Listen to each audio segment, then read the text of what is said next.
Hello everyone, welcome to my YouTube channel Adarsh academy. Previous video में हम class 10th NCERT exercise 5.3 complete कर लिए थे।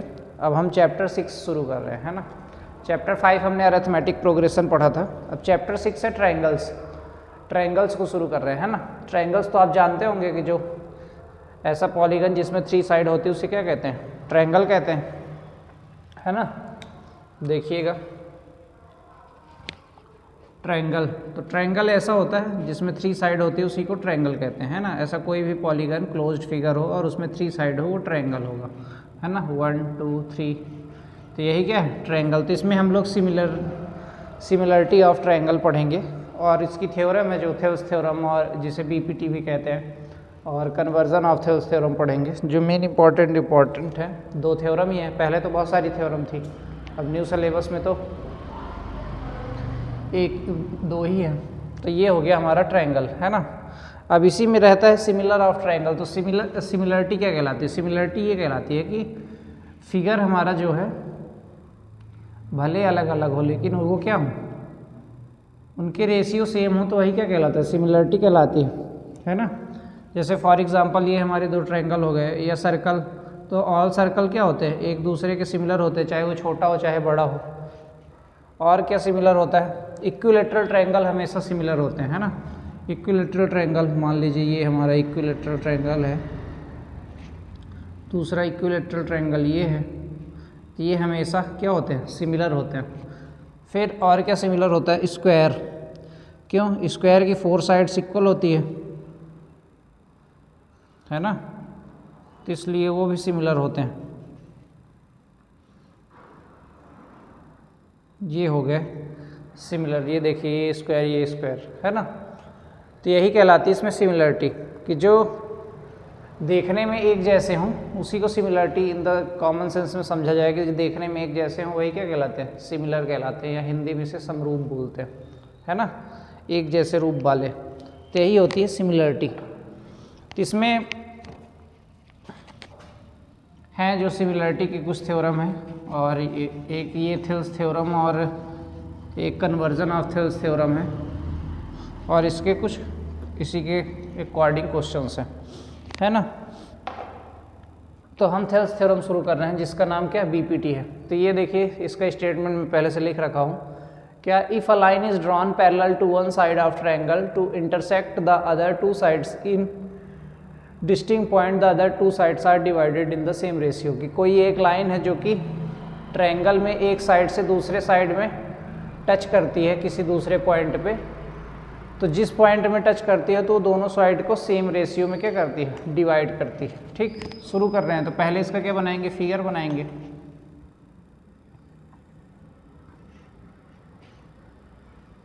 ये कोई ट्रायंगल हो गया, है ना, ABC। ठीक, अब एक लाइन पैरेलल जा रही दूसरे के साइड, तो BC के पैरेलल कोई एक लाइन जा रही है, ये इसका नाम DE, है ना। पैरेलल जा रही है other 2 sides in distinct point. 2 side में डिस्टिंक्ट पॉइंट है, एक D और एक E। The other 2 sides are divided in the same ratio, जो कि इसको क्या सेम रेशियो में डिवाइड करता है। जैसे AD/DB इक्वल टू AE/EC। ये आपको प्रूफ करके बताना है। ठीक, तो ये इसका स्टेटमेंट हो गया। तो पहले क्या स्टेटमेंट लिखते हैं, फिर फिगर बनाते हैं। ये 5 नंबर आपका कंफर्म है, क्योंकि ये बोर्ड एग्जाम में आना कंफर्म है, थेल्स थ्योरम। तो गिवन दैट में क्या लिखेंगे? A triangle ABC, triangle ABC क्या दिया हुआ है? पैरेलल है, तो DE पैरेलल BC, ये दिया हुआ है। फिर प्रूफ क्या करना है? प्रूव आपको करना है कि ये जो पैरेलल है ये इसको कन्वर्ट करता है, AD/DB इक्वल टू AE/EC में। ठीक, तब इसके लिए कुछ कंस्ट्रक्शन करना पड़ेगा। कंस्ट्रक्शन, तो आइए देखते हैं कंस्ट्रक्शन क्या करना पड़ रहा है ना। दूसरे कलर यूज़ कर लेते हैं जिससे थोड़ा अच्छा दिखे। कंस्ट्रक्शन ये कर रहा है ज्वाइन बी ई, दिख रहा होगा आपको, एंड ज्वाइन सी डी। ठीक, फिर डी से परपेंडिकुलर खींचेंगे, डी परपेंडिकुलर, ये परपेंडिकुलर का साइन एम, और ई से एक परपेंडिकुलर खींचेंगे, ये E N perpendicular A B. ठीक, दिखा, परपेंडिकुलर खींचा हमने D M perpendicular A C और E N perpendicular A B. ठीक, join C D and B E, इनको मिला दिया। ठीक, दिख रहा है। अब शुरू कर रहे हैं प्रूफ। तो ये हमारा हो गया गिवन दैट, ये प्रूव दैट, ये कंस्ट्रक्शन था। अब अगर किसी बच्चे को नहीं बन रहा है तो वो स्टेटमेंट फिगर और ये लिख के इतने में उसको 2 मार्क्स मिल जाएंगे, 5 नंबर का आएगा। तो स्टेटमेंट लिख दे, फिगर बना दे, गिवन दैट लिख दे, प्रूव दैट और कंस्ट्रक्शन, तो इसमें 2 मार्क्स मिल जाते हैं। ठीक, तो ये 5 नंबर का आपके एग्ज़ाम में कन्फर्म है पूरी तरह से। तो प्रूफ में क्या शुरू करेंगे, ट्रायंगल ले लेंगे, area of triangle A D निकालेंगे, area of triangle A D E equal to, formula क्या होता है, 1/2 इंटू बेस इंटू हाइट। ठीक, तो अब इसमें शॉर्ट फॉर्म में एरिया को कैसे लिखते हैं, इसको ए आर बना लेते हैं, ब्रैकेट में ट्रायंगल का नाम लिख लेते हैं। तो ये शॉर्ट फॉर्म में होता है, area of A D equal to 1/2 base, अगर हम क्या ले लें ए डी, तो हाइट क्या बनेगा, जो परपेंडिकुलर होता है या एल्टीट्यूड होता है वही हाइट होगा। तो परपेंडिकुलर क्या है आपका, ई एन, क्या है ई एन, ये हो गया आपका इक्वेशन फर्स्ट। फिर दोबारा एरिया ऑफ ट्रायंगल निकालेंगे, area of triangle A D E, formula वही 1/2 base into height B into H. तो 1/2 बेस अगर हम इस बार क्या ले लें ए ई, तो हाइट इसका क्या बनेगा, परपेंडिकुलर डी एम है, डी एम, इक्वेशन सेकंड। इतना समझ में आया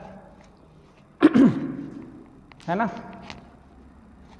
अब हम ट्रायंगल ले रहे हैं, area of triangle B D E, लिखा, area of triangle B D E, formula वही 1/2 बेस इंटू हाइट। तो बी डी ई में बेस क्या बनेगा, बी डी, क्या बनेगा बी डी, और हाइट क्या बनेगी, ये देखिए बी डी, हाइट यहाँ पे परपेंडिकुलर ई पॉइंट में क्या हो रहा है ई एन, तो ये इसका परपेंडिकुलर बनेगा या height E N, equation third. ठीक, बी डी ई है, ये दिख रहा है होगा। Area of B D equal to formula 1/2 base into height, तो बेस क्या हो गया बी डी हो गया और हाइट क्या हो गया ई एन हो गया। ठीक, अब area of triangle D E C, area of triangle D E C, formula वही 1/2 बेस इंटू हाइट। तो ये डी ई सी है, तो बेस क्या हो जाएगा हमारा ई सी, बेस हो गया ई सी। ई सी में हाइट क्या है, परपेंडिकुलर डी पॉइंट में है डी एम, तो जो परपेंडिकुलर होता है वही हाइट होता है डी एम। बहुत सारे बच्चों का सवाल रहता है कि इससे रिलेटेड नहीं है लेकिन तब भी इसकी हाइट क्यों बन जाती है। तो हाइट इसलिए बन जाती है क्योंकि ये क्या है परपेंडिकुलर है, तो जो परपेंडिकुलर होता है वही हमेशा हाइट होती है। तो ये हमारे 4 इक्वेशन आ गए, तो जिसके सेम होंगे उनको डिवाइड कर देंगे, तो इससे हमारा क्या निकल आएगा जो हमें चाहिए। तो देखिए यहाँ पे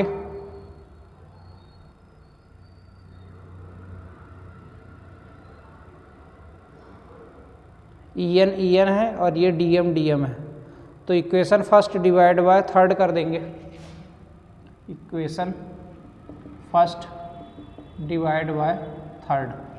है ना, ये फर्स्ट है, ये थर्ड है, डिवाइड करोगे तो क्या बनेगा, area of ADE equal to area of BDE equal to 1/2 क्या था, AD इंटू EN अपॉन 1/2, इसमें क्या था, BD into EN, BD into EN। तो EN से EN कैंसिल आउट हो गया, 1/2 से 1/2। तो ये आपका बचा area of ADE upon area of BDE equal to AD upon BD। इसको मान लेते हैं इक्वेशन फर्स्ट, ये रोमन में माने थे वो उसमें मान लिया, ठीक है। अब क्या करेंगे, इक्वेशन सेकंड डिवाइड बाय 4, क्योंकि DM सेम है तो कैंसिल आउट हो जाएगा। Equation second divide by fourth, second क्या है आपका, area of ADE upon area of DEC equal to, value क्या थी हमारी, 1/2 AE into DM, AE into DM upon 1/2 EC into DM। तो 1/2 से 1/2 कट गया, DM से DM कट गया, बचा क्या आपका area of ADE upon area of DEC। ये क्या हुआ, AE upon EC, equation second. ठीक, ये समझ में आया। अब यहाँ पे दिख रहा होगा आपको एरिया ऑफ ADE है अपॉन एरिया ऑफ BDE, यहाँ पे भी ADE सेम है और एरिया ऑफ DEC। तो यहाँ पे देखिए एरिया BDE ट्रायंगल और DEC का ट्रायंगल का बेस क्या है, सेम है। तो जब बेस सेम होता है तो वो एरिया आपस में क्या हो जाते हैं, इक्वल हो जाते हैं। क्या हो जाते हैं, इक्वल हो जाते हैं, है ना। तो here the base is same, here the base is same, base क्या है, सेम है D, तो ट्रायंगल, एरिया ऑफ ट्रायंगल क्या हो जाएंगे, इक्वल हो जाएंगे। तो area of triangle BDE equal to area of triangle DEC, है ना। तो ये इक्वल हो गया। अब यहाँ पे AD से AD कट जाएगा, दिख रहा है ना, अगर डिवाइड करेंगे तो AD से AD कट गया और ये इक्वल ही हो गया आपस में, तो ये भी कट जाएंगे। तो बचा क्या, AD upon BD equal to AE upon EC। क्या बचा, AD upon BD equal to AE upon EC, यही बचा। ये क्या हो गया, हेंस प्रूव्ड। समझ में आया। ये आपका है 5 नंबर, कितना है, 5 नंबर है ये आपका। ठीक, एक बार फिर से समझा देते हैं। If a line is drawn parallel to one side, कोई एक ट्रायंगल में एक लाइन दूसरे लाइन के पैरेलल जा रही है जो कि इंटरसेक्ट कर रही है किसी 2 पॉइंट पे, DE पे। तो वो जिस पॉइंट जहाँ पे इंटरसेक्ट कर रही है वो 2 साइड्स एक दूसरे को सेम रेशियो में डिवाइड करेंगे, means AD upon DB equal to AE upon EC। तो हमने गिवन लिखा ट्रायंगल ABC में हमें दिया है DE पैरेलल BC, आपको प्रूफ करना है AD upon DB equal to AE upon EC। ठीक, तो उसके लिए हमें कंस्ट्रक्शन की ज़रूरत थी, तो कंस्ट्रक्शन किया। कंस्ट्रक्शन हमने क्या किया, DM परपेंडिकुलर AC, एक परपेंडिकुलर खींचा, दूसरा परपेंडिकुलर EN परपेंडिकुलर AB खींचा। उसके बाद ज्वाइन किया, join CD and BE, join CD and BE। फिर प्रूफ में आए, तो प्रूफ में क्या, एरिया निकाले। तो एरिया ऑफ ट्रायंगल ADE दिख रहा होगा, ADE फार्मूला क्या होता है, area of triangle 1/2 base into height. तो शॉर्ट फॉर्म में एरिया ऑफ AD हर जगह लिखना था, तो शॉर्ट फॉर्म में एरिया ADE इस तरह लिखते हैं। ठीक है, तो बेस हमारा हो गया AD, तो जो AD बना तो AD में परपेंडिकुलर क्या है, EN, तो जो परपेंडिकुलर होता है वही हाइट होती है, तो EN हो गया। फिर दूसरा ट्रायंगल फिर से ADE लिए, इसमें बेस AE लिए, तो हाइट क्या बन गई, DM।